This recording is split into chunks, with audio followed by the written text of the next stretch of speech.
Jai Hind students, welcome to my YouTube channel. Students, however difficult life may seem, there is always something you can do and succeed at. So basically, mind is the chief factor governing the body, and you should always avoid suggesting to the mind the thoughts of human limitations. You can do whatever you feel like. So students, have always positive approach towards anything in your life. With that positive note, students, let's begin today's session. Today, we are going to discuss about torque, which is also known as moment of force. Actually, we shall use the words moment of force and torque interchangeably, right? The rotational analog of force is moment of force. It is referred to as torque, and actually this quantity measures the turning effect of a force. So torque is a physical quantity which we make use of in rotational motion, and it is the rotational analog of force. So whatever force does in translatory motion, the same thing is being done by this physical quantity known as torque in the rotational motion. Clear, students? So the first point is the rotational analog of force is torque. The rotational analog of force is moment of force. And moment of force, as I have stated, students, we shall use the words moment of force and torque interchangeably. So it's the same thing. So the rotational analog of force is the moment of force, which is also referred to as torque. It is denoted by this symbol. It is known as tau. TAU. It is denoted by a symbol tau. TAU. So actually, the torque or the moment of force, it measures the turning effect of a force. So this quantity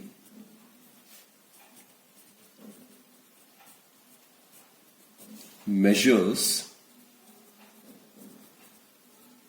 the turning effect of a force.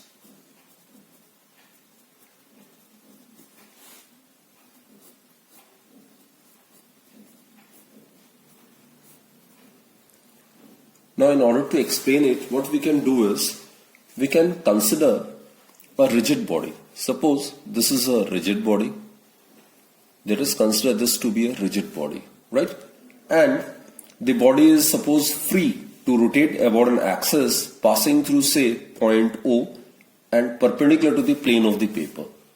So again I repeat, students, suppose we consider a rigid body and a force is applied on this rigid body along this direction. This is the direction of the force applied on this rigid body, right? And this rigid body is free to rotate about an axis passing through point O and perpendicular to the plane of the paper, right? So the line along which this force is acting, it is known as line of action of force. This line along which the force is acting, it is known as line of action of force. So suppose D is the perpendicular distance of the line of action of the force from the point O. Suppose we drop a perpendicular over here. Let us consider this D to be the perpendicular distance of the line of action of the force from the point O. And point O is the point about which the body is free to rotate, isn't it? In that case, students, the torque about this axis of rotation is given by, as I've stated, torque is represented by tau. This is the symbol for tau.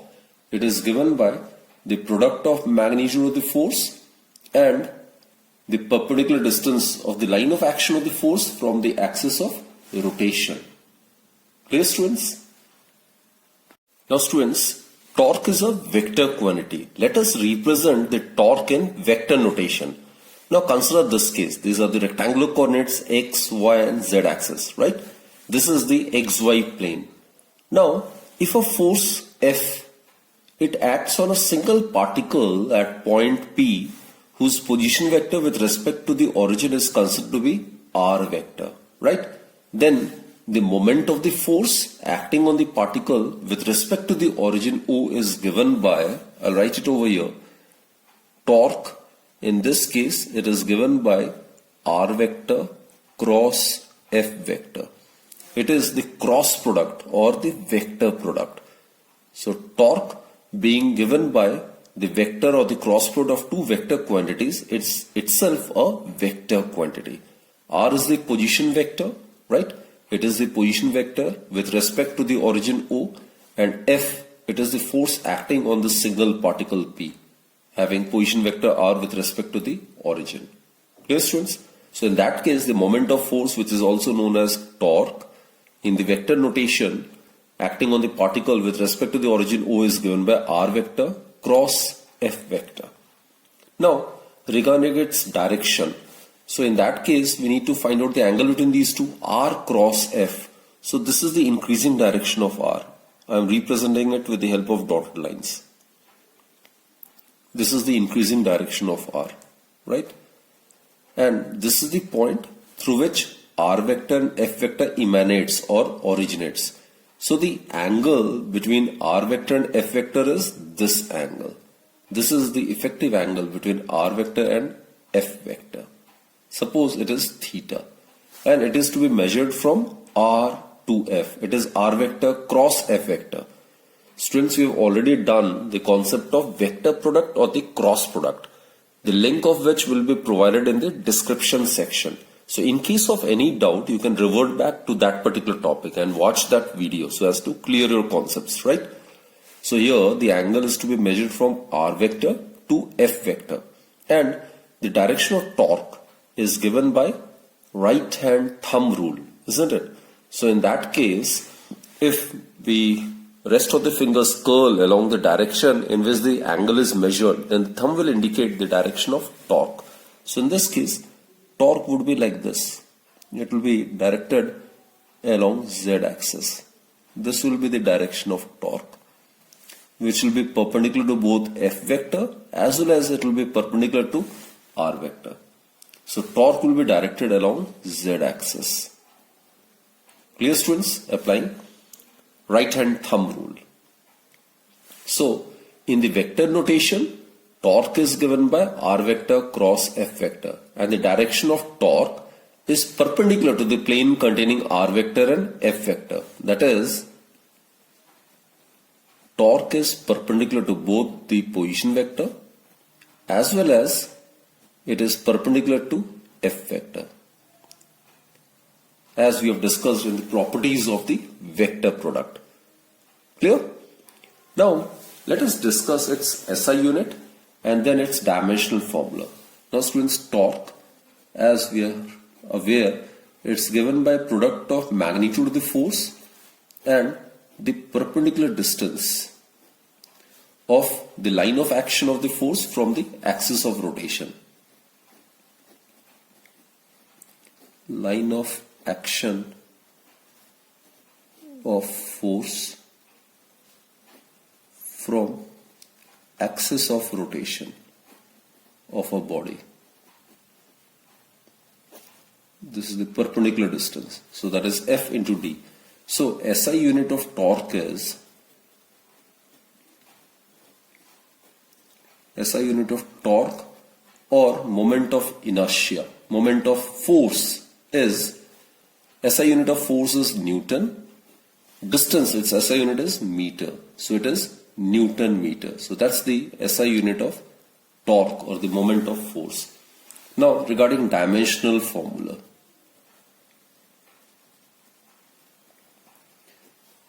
For dimensional formula, we need to convert it in basic units. So Newton may be written as kg meter per second square multiplied by meter. So what we get is kg meter square per second square. Therefore, the dimensional formula for torque is m L2 t to the power minus 2. This is the dimensional formula for the torque, right? So, as we can see, the dimensions of the torque are same as that of work or energy. For work as well as energy also, the dimensional formula is same, that is mL2 t to the power minus 2. But one should note that torque and work or energy, they are entirely different physical quantities. Now look, the basic difference is that work, energy, they are scalar, but torque or the moment of force is a vector quantity. Clear, students? So although the dimensions of torque are same as that of work or energy, it is however a very different physical quantity than work. Moment of force or torque is actually a vector while work is a scalar. Now students, let us obtain the expression for torque in Cartesian coordinate system. In order to obtain the expression in Cartesian coordinate system, what we have considered is, we have considered a single particle whose position with respect to the origin O of the two-dimensional coordinate system is given by position vector r vector, right? And the location of the particle is point P having coordinates x and y. And let us also assume theta be the angle between OP and the x-axis. So let us assume this angle to be theta. Clear? And what we have assumed is, we have assumed a force F vector applied on this particle, and it changes its position from point P to say point Q. This is suppose point Q. And having coordinates of x plus dx and y plus dy. Dx represents small change in the value of x, dy represents a small change in the value of y. So what we can consider is, we can consider this to be the new position vector of the particle at some later instant. And this may be considered to be r vector plus dr vector. So this is at time t equals to t, the position of the particle is at point P. After some vanishingly small time, that is t equals to t plus dt, the particle is at point Q having coordinates of x plus dx and y plus dy under the influence of this force. So during time dt, the displacement of the particle is from P to Q. So this is the displacement vector, dr vector. Clear, students? And this angle, this would be a vanishingly small angle. This may be considered to be d theta. Right? Now what we do is, students, the small amount of work done by this force F in moving the particle from P to Q would be given by the scalar product of force and displacement, right? So the small amount of work done, the small amount of work done by the force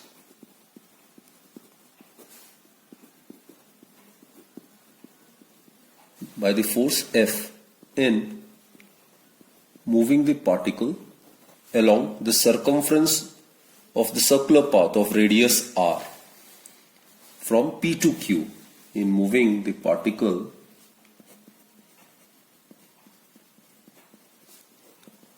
from P to Q, is obviously given by dW. It represents a small amount of work done. It's given by the scalar product of force and displacement. dr vector is the displacement. Put this as equation number 1. Now students, OP, let us represent it in the vector form, right? OP vector, it is r vector. It has coordinates of x and y. So in vector form it will be represented as xi cap plus y j cap, isn't it? Similarly, students, OQ. OQ is r plus dr vector. has coordinates of x plus dx and y plus dy. So it will be represented as x plus dx I cap plus y plus dy j cap, right? And over here, if we apply triangle law of vector addition, we are aware these are the two sides of a triangle taken in the same order, isn't it? So the vector resultant is given by the closing of the third side of the triangle taken in the opposite order. That is OP vector plus PQ vector is equal to OQ vector, or the displacement vector, that is PQ vector, it may be written as OQ vector minus OP vector. So PQ vector is dr vector. This is the displacement vector, isn't it? It is equal to OQ vector minus OP vector. OQ vector is x plus dx I cap plus y plus dy j cap. This is OQ vector minus OP vector is xi cap plus yj cap. So on solving, what you get is xi cap minus xi cap will get cancelled, yj cap then minus yj cap will get cancelled. So we'll be left with dr vector, it would be equal to dx I cap plus dy, this is dy j cap. Put this as equation number 2. Clear, students? Also, this f vector, it can be resolved into two components, isn't it? This is the line of action of the force. Now f can be resolved into two components. The component of force along x-axis, it can be represented as fx. This can be considered to be the x component of the force. While this component along y direction, it can be considered to be the y component of force. So in the vector form, this f vector in two-dimensional, right? We are taking two-dimensional coordinate system. It can be written as fx I cap plus fy j cap. Now students, from 1, 2 and 3, we can find out the value of small work done. Therefore, from 1, 2 and 3, we get dw. It is equal to f vector dot dr vector. F vector is fxi plus fyj. Fx, Fy are the components of force along the x direction and the y direction respectively.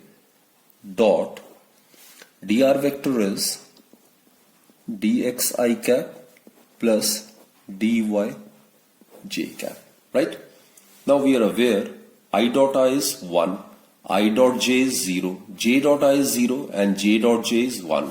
So we'll be left with dw is equal to fx dx plus fy means component of force along y direction, into dy. Put this as equation number 4.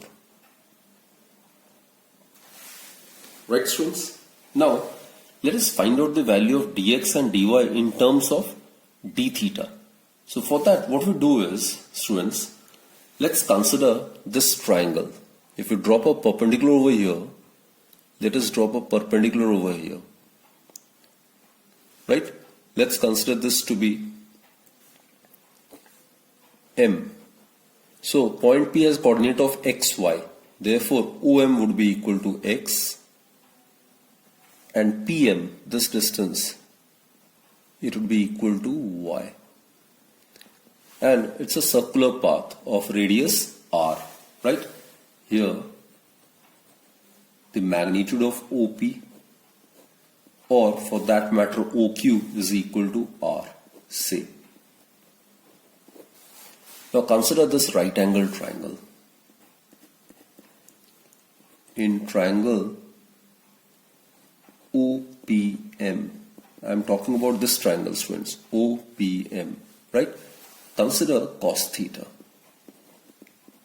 It is equal to base by hypotenuse. Base is x hypotenuse is r.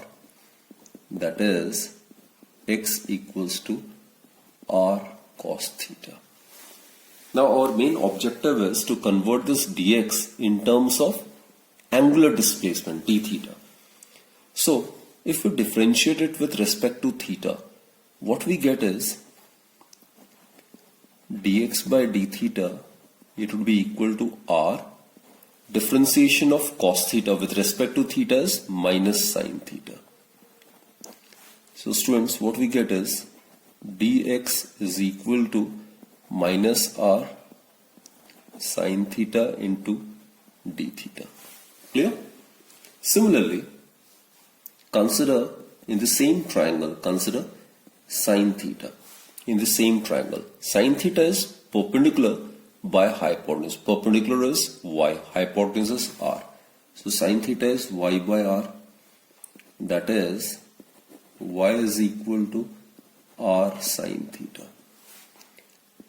Now again, my main objective is to convert this dy in terms of d theta. These are the small linear displacements along the x and the y direction. Small change in the displacements along x and the y direction, right? So we are talking about rotational motion. So there we include the terms angular displacement. We'll replace the linear displacement with angular displacement d theta. So for that, again we need to differentiate this with respect to theta. So what we get is dy by d theta, it would be equal to r. R is being constant, can be taken outside the differentiation, and differentiation of sin theta with respect to theta is cos theta. So which further implies that dy, it may be written as r cos theta into d theta. Clear, students?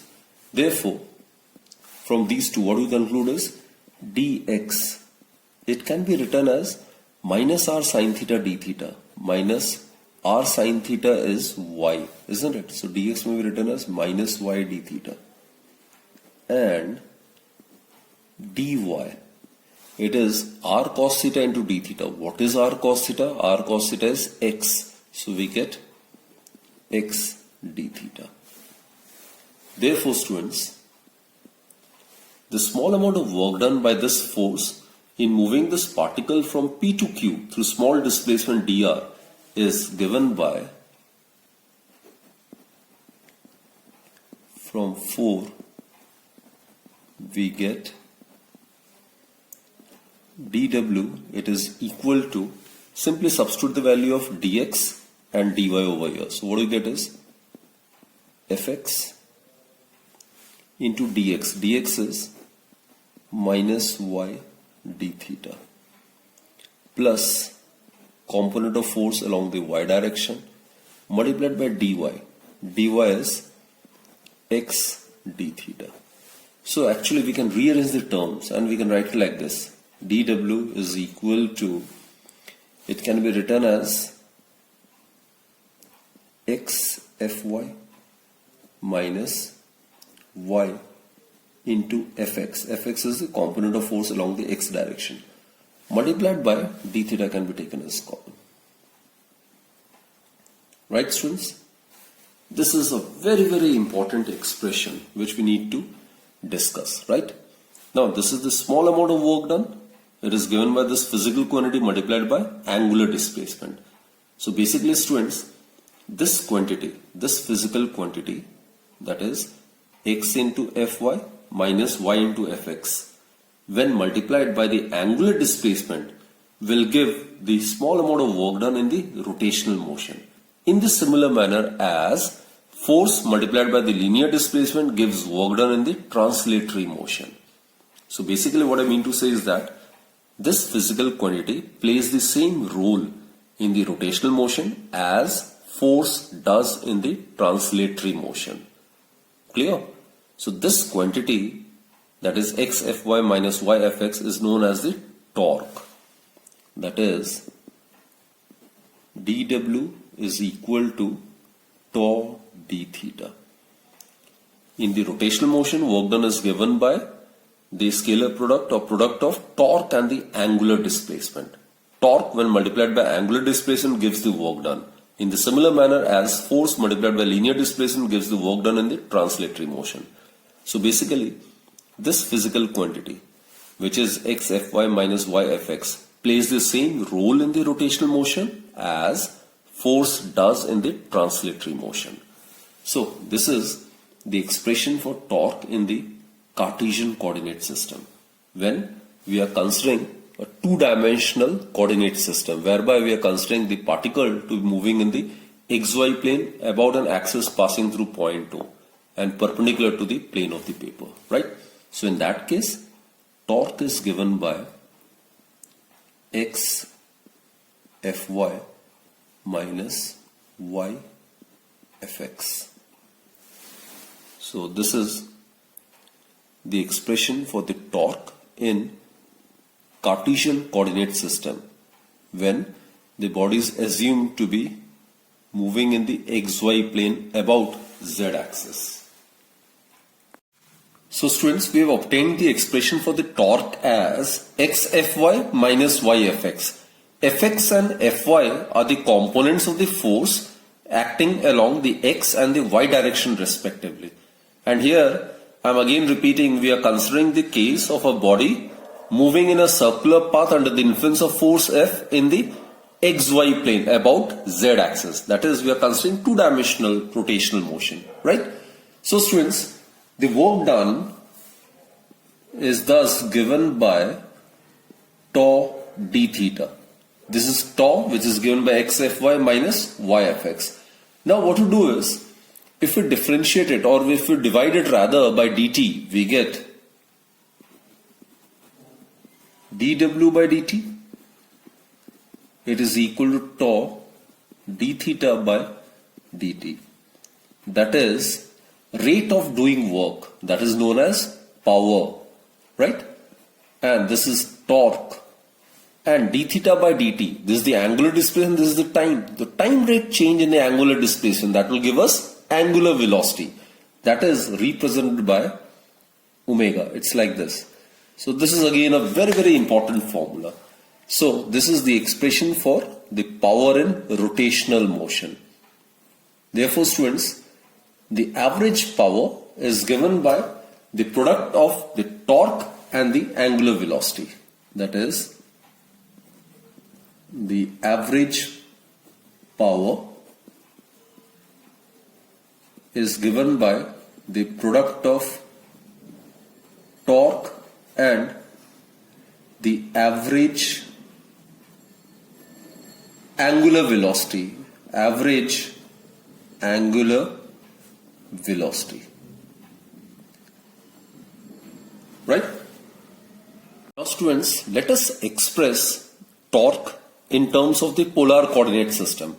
Now this is what we have considered. The particle is at point P and it is under the influence of force F, isn't it? And the position vector at time t, it is making an angle theta with the x-axis, right? Let students, this force, it makes an angle alpha with the positive x direction, like this, right? And also, this is r, position vector, this is the increasing direction of r. So this is the increasing direction of r. And the angle between F and R would be this one. This is the effective angle, right? This is the effective angle. Let us consider this to be phi. So phi is the angle between the force and the position vector. This is the direction of the position vector, increasing direction of position vector. So the angle between the two given vectors must be the effective angle at a point through which both the vectors must emanate or originate. From this point, both the vectors are emanating or originating. So this is the effective angle. Or at this point, both the vectors are terminating. So this is the effective angle.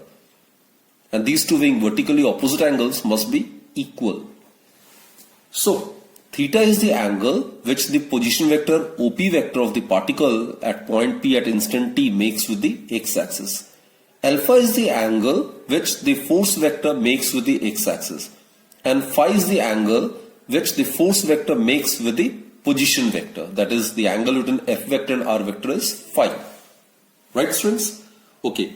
Now, what we do is, we know that x is equal to, in case we consider a perpendicular over here, then we are already aware this distance would be x, and if you consider this right angle triangle, cos theta would be x by r. So x would be equal to r cos theta. This we have already done earlier.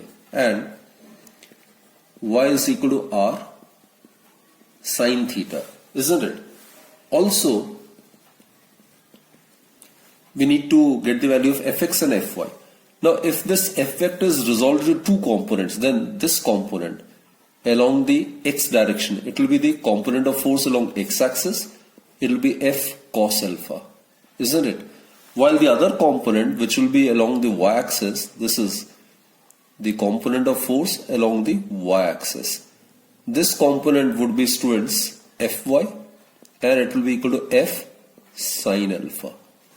So fx, fy, these are the two perpendicular components, right? One along the x direction, the other along the y direction. So the component of force along x axis is f cos alpha, and the component of force along y direction is f sin alpha. So now substitute the value of x, y, fx and fy in equation A. So from A we get tau, which is equal to, in place of x you can write r cos theta. In place of fy we can write f sin alpha. Minus, in place of y we can write r sin theta. And in place of fx we can write f cos alpha. So rf, it can be taken as common, and here we get sin alpha cos theta minus sin theta cos alpha. It is in the form of sin A cos B minus cos A sin B, isn't it? So tau would be equal to RF sin alpha minus theta. It is in the form of sin A minus B, sin A cos B minus cos A sin B. Clear, students? So tau is equal to RF sin alpha minus theta. Also, students, this is a right angle, this is a triangle, isn't it? This is a triangle and this is the exterior angle. Alpha is the exterior angle. And these are the two opposite interior angles. Now, applying exterior angle theorem, we get alpha, which is the exterior angle, is equal to the sum of the opposite interior angles, that is theta plus phi. Therefore, alpha minus theta may be written as phi, or tau, it would be written as RF sin. In place of alpha minus theta, write phi. So this is another very, very important expression for the torque. Tau is equal to RF sin phi. We'll discuss it later. Put this as equation B. Now, students, look, phi, as I've stated earlier, it is the angle between the position vector and the force vector. That is, phi is the angle between the r vector and f vector. Therefore, in vector form or in vector notation, torque may be written as tau vector is equal to r vector cross f vector. So this is the vector form of torque, which is given by the vector or the cross product of the position vector and the force vector. Now this is the cross product or the vector product, and students, we are aware the cross product or the vector product of two vectors is always a vector quantity. So torque is a vector quantity, right? Now, students, let us again concentrate on this particular diagram, right? In the earlier case, what we have done is we have resolved f into two components, one along the x direction, that is f cos alpha, and the other component of f is along the y direction, that is f sin alpha.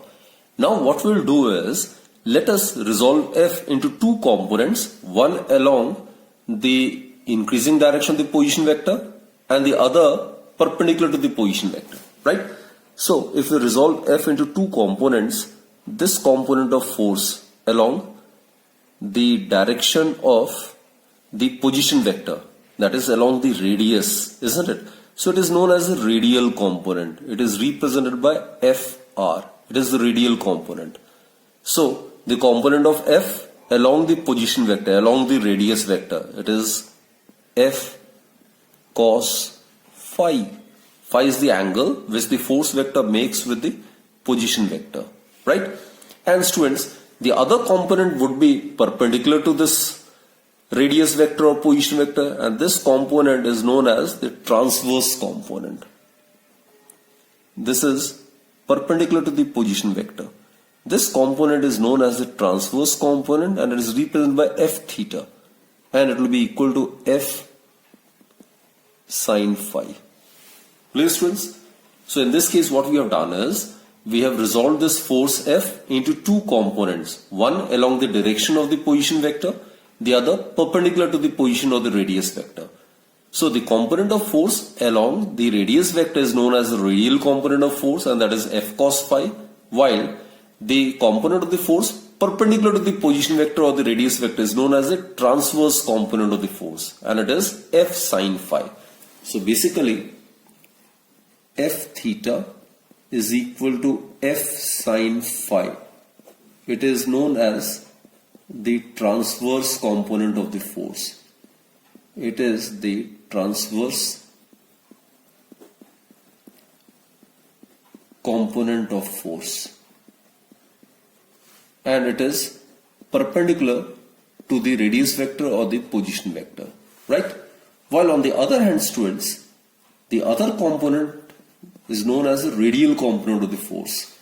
It is F cos phi. F cos phi.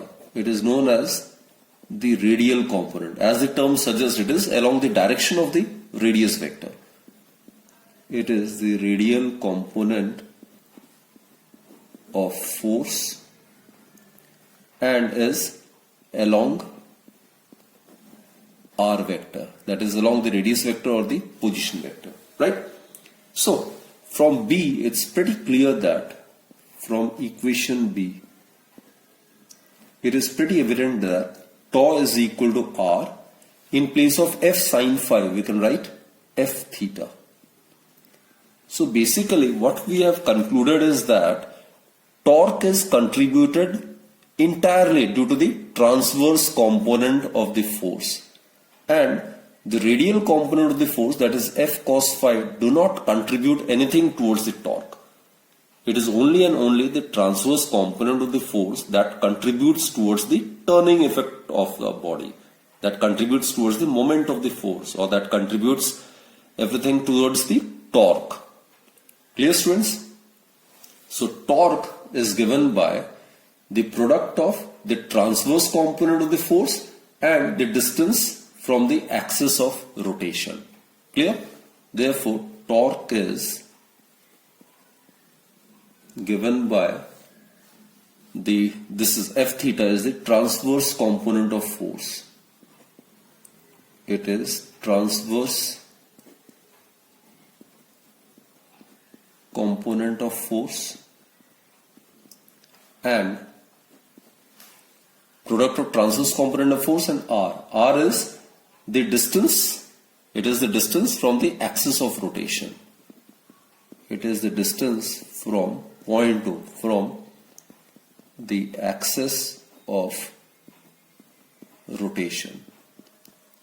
So again I repeat, students, please do remember that torque due to a force is only due to the transverse component. The radial component, which is F cos phi, which is along the direction of R vector, does not contribute to the torque due to the force. Clear, students? So this we'll discuss with various examples as well, right?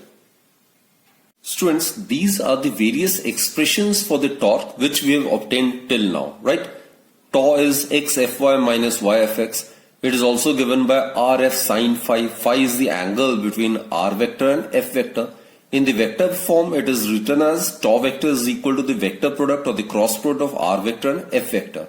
And just now we have derived that torque is also given by product of the distance from the axis of rotation and the transverse component of the force. It is the transverse component of the force that contributes wholesomely towards the turning effect of the force, right? Now, let's find out another very important expression. Students, consider the same diagram. This is the line along which the force acts, isn't it? So this line is known as the line of action of the force. And this is the axis, it is the z-axis. This is the axis about which the body is rotating in the xy plane, isn't it? So this is the axis of rotation, right? So this is the line of action. So what we do is, we will drop a perpendicular from point 2 to the line of action. So suppose this is the perpendicular. Let us consider this to be d. So what is d? D is the perpendicular distance of the line of action of the force from the axis of rotation. Now look students, suppose this is M. Now it's a right angle triangle, isn't it? So in triangle OPM, consider sine phi. Now this is the angle I am considering, this angle, sine phi. It will be equal to perpendicular by hypotenuse, that is d by r. Or d may be written as r sine phi. So therefore students, from equation B, what we get is tau, it is equal to F multiplied by, in place of r sine phi, we can write d. So put this as equation E. This is another expression for torque. So torque is measured as the product of the magnitude of the force and the perpendicular distance of its line of action from the axis of rotation. So therefore, torque is given by the product of magnitude of the force and the perpendicular distance of the line of action of the force, line of action of the force from the axis of rotation.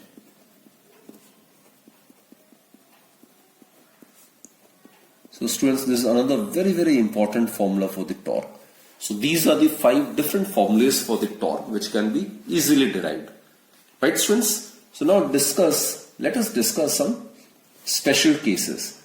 When torque would be maximum and when torque would be minimum, then we'll also discuss about the direction of the torque.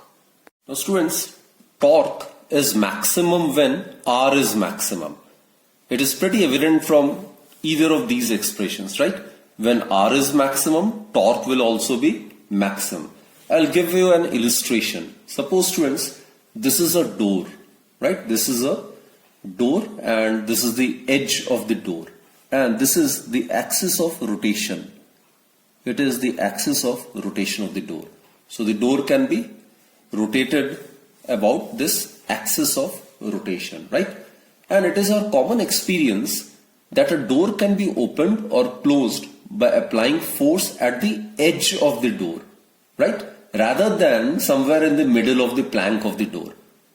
In order to open or close the door, we obviously apply force at the edge of the door, not somewhere at the center, isn't it? So that is the reason why students, a handle or a knob is always provided at the edge, at the free edge of the door. This is the free edge of the door. So when we apply force, what happens is this R is maximum. The distance of the line of action of the force from the axis of rotation being maximum, the turning effect will be maximum. So as a result, the door can be easily rotated like this, about this axis of rotation. Clear students? For the same reason, to unscrew a nut which is tightly fitted to a bolt, we always apply force with the help of a wrench at a distance as large as possible. Because if R is maximum, then torque will, that is the turning effect, will also be maximum. Another example students, in the case of a ceiling fan or a cycle wheel, it can be set into rotation easily if the force is applied at the rim rather than at the point near to the axis of rotation. So the point of application of the force, if its distance from the axis of rotation is large, then torque will be large. Then the rotational effect would be much more. Clear, students? So that the body can be set into rotation that much more easily. Students, one more thing we conclude is torque is given by Rf sine phi, right? So for a given force, torque is maximum when R is maximum, and tau is maximum when sine phi is maximum. And for sine phi to be maximum,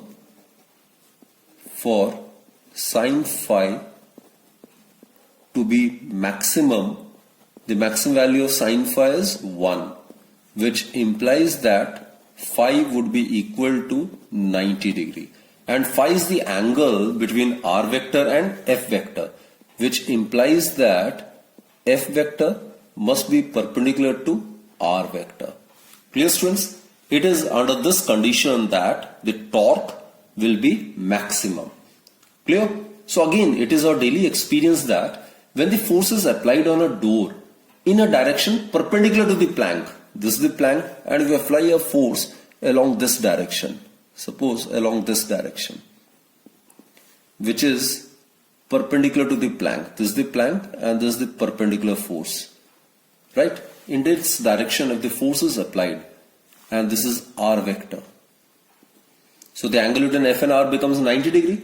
So here the door opens or it closes much more easily. That is, it is much easier to open or close it rather than in the case when the force is applied at some angle. So in order that the door opens or closes much easily, the force is to be applied always in a direction perpendicular to this plank. Clear, students? And in case the force is applied, parallel to the plank of the door, like this, if the force is applied along this direction.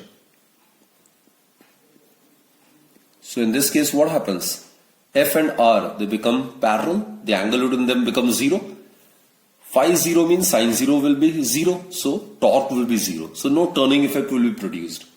So what I mean to say is that no rotation is produced when the force is applied parallel to the plank of the door. Clear?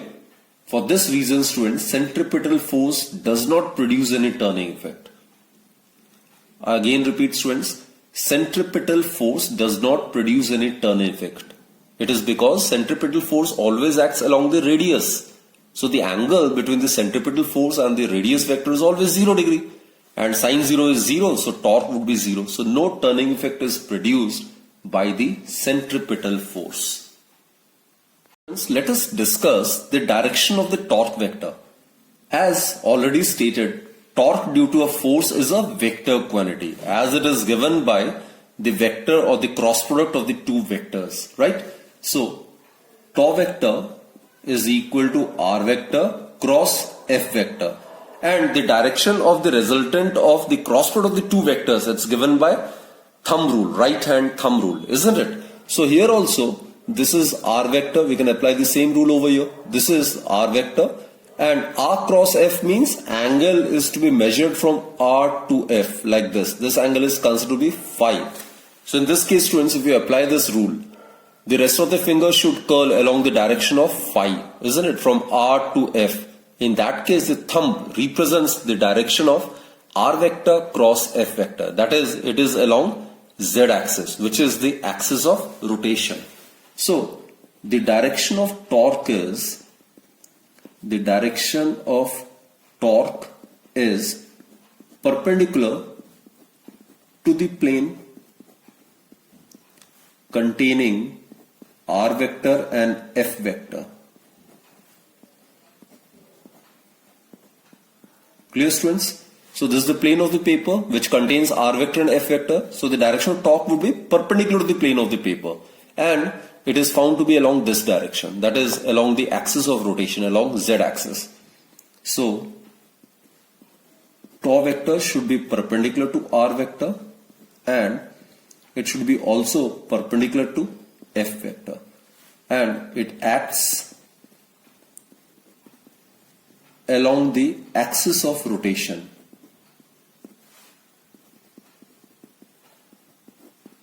In this case, since the body is assumed to be moving in the xy plane, so it will act along z axis.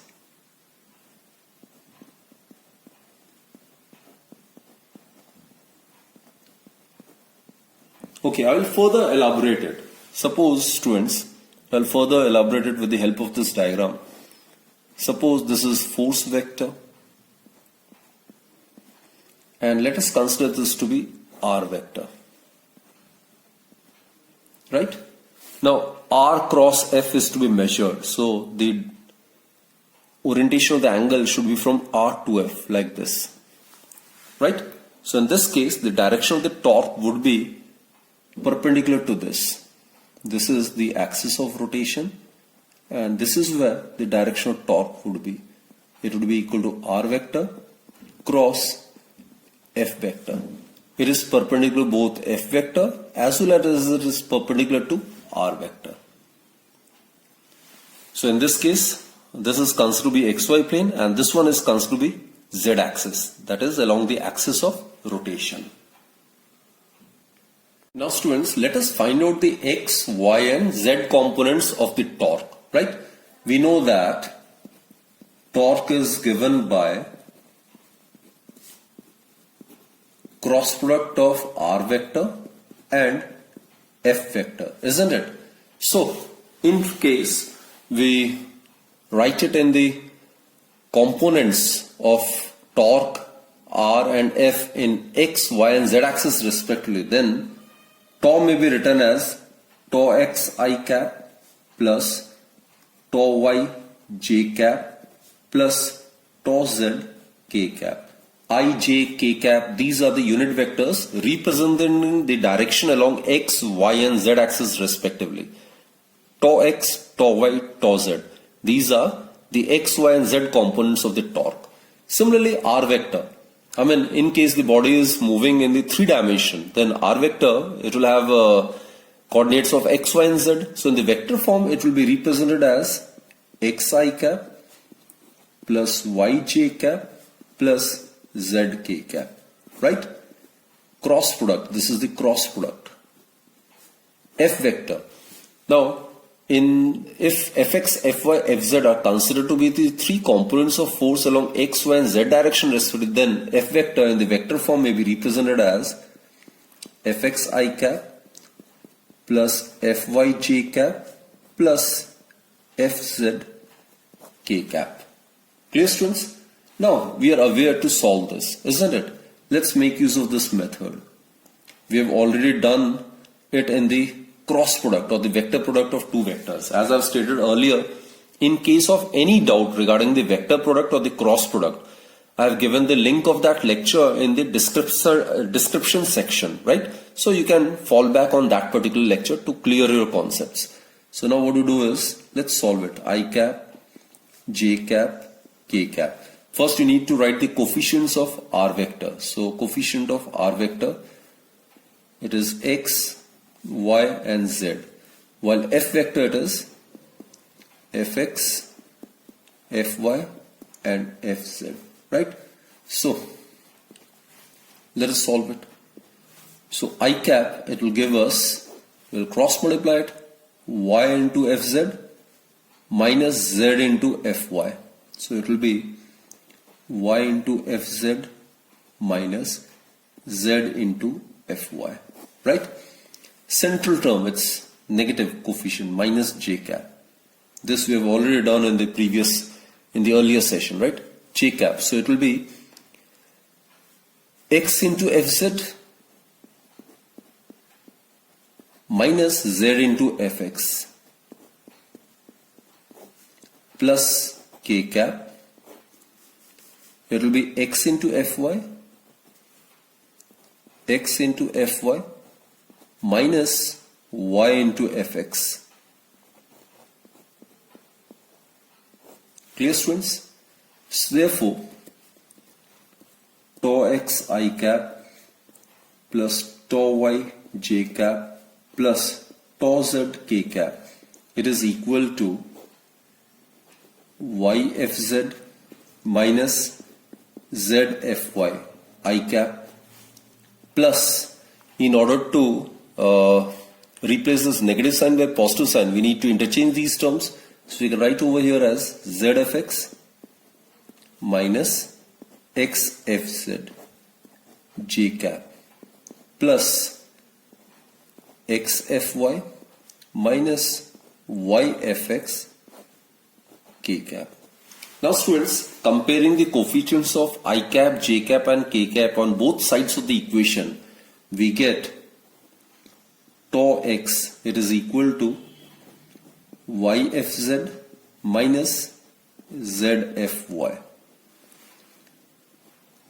Tau y, it is equal to zfx minus xfz, and tau z, it is equal to xfy minus yfx. This is what we have obtained in the earlier thing, isn't it? So if the body is considered to be moving in the xy plane, then the torque is directed along z axis. Similarly, if the body is assumed to be moving in the xz plane, then torque will be directed along y axis. And in case the body is assumed to be moving in the yz plane, then torque will be directed along x axis. Clear, students? So basically the importance of the expression for torque, that is tau equals to r cross f, in the vector form lies in the fact that in case the applied force rotates the body in 3 dimensions, then the equation, this equation, we have used it in order to obtain the x, y and z component of the torque quite easily. Clear? So students, we have discussed each and every minute details of the concept of torque. We have derived various expressions for the torque. So I hope you have understood this article completely, and it's a very, very important topic, and definitely a long type question may be asked in your examinations, right? School based examinations. So do practice this entire article. You need to remember each and every formula. So do practice, and let's conclude this session. So do join me in my next lecture then. Till then, do take very good care of yourself, and thank you for watching my videos, right? Stay healthy, keep fit and always keep smiling.